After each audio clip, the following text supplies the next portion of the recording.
iCloud is a very powerful service that Apple provides.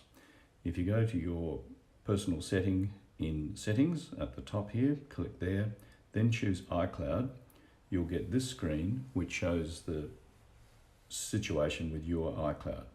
Now we're looking at mine here. I have everything switched on almost everything switched on. See all the green buttons there. At the top we have a little graphic which shows how much of my iCloud storage is being used. Now I pay an extra subscription and I get 200 gigabytes of storage. Apple gives everybody 5 gigabytes of storage, and you can then top that up by paying a monthly fee. I'm paying $4.50 Australian to get the 200 gigabytes, and that's quite a large amount of storage. Most of my storage is taken up by photographs. There's about 13,000 photographs stored there. Then there are documents. This is my backup of nearly all the documents that I have on all of my computers, not just the iPad. There's backups and there's other items which are smaller.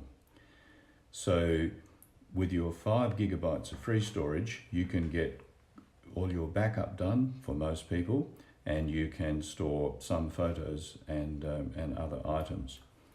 Here I've switched on the main types of data which is stored in the cloud. So it's storage on the internet, which is very secure, so that if you lose your device or the house burns down, you've got a pretty good backup. If I click on Photos, which is the biggest one for many people, I've switched it iCloud Photos on, so it means all my Apple devices that are connected to this iCloud account will share all my photos which are stored in the cloud. So whether my wife or I look at our devices for photos, we will all see the same collection, and tick on the Optimize for iPad. So that means that when you are looking at a photo, you are often not looking at the full resolution version, which is quite large and takes a while to download. You're just looking at a simplified thumbnail version of the photo, and if you want to download or have a look at the full resolution, you tap on the photo and it will download. The beauty of iCloud is that if your storage on your iPad or iPhone starts to be overloaded and there isn't room on your device, well then the computer will remove high resolution photos from your collection and it will leave them up on the cloud, so that you don't have to worry about storage anymore, as long as you've got enough total to store your collection in the cloud. And you'll only have the versions on your iPhone or your iPad that will be accommodated on your device.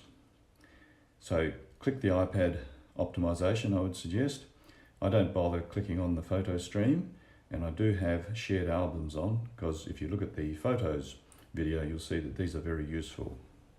So I'll go back to iCloud. So I've switched on mail, contacts, so on, so on, so on. All of the data from these is stored in iCloud. I've switched off Keychain, which is a very good security system for storing passwords and so on, but I have another system, so I don't want to be running two, so I've switched that off.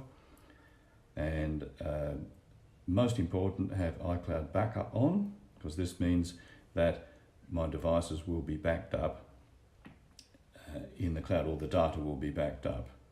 And then these are all the apps that have data which can be stored in iCloud, so I've left them all on.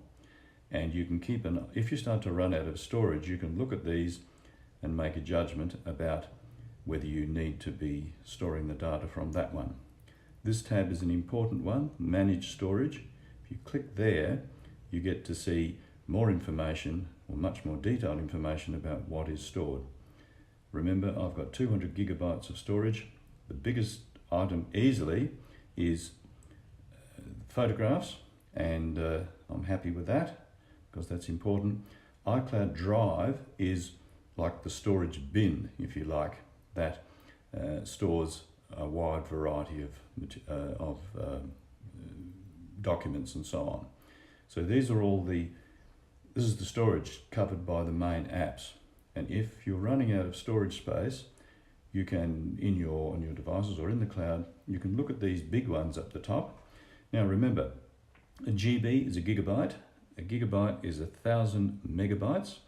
So don't worry about megabytes very much, because this amount and this amount is not terribly important. These days, we talk about gigabytes all the time. So a gigabyte, 1,000 megabytes, is about 1,000 decent quality photographs. So that gives you some idea of how much data. If you're storing video or voice recordings, these are very greedy of space. So keep an eye on video and audio, because they're very, very greedy in using up your storage. So I could look at iMovie, for example, and say, if I'm running short of space, I'll say, do I need to keep all of this backed up here? And I might go to iMovie and remove some old videos that are sitting there, which I don't really need. I could delete them on whatever device I'm using it on, and that would then save me some space. And you can look down here at other items that are getting larger. As I said, don't worry much about the ones under 100 megabyte, but you might look at some of these and conclude that you could save space by getting rid of some of them.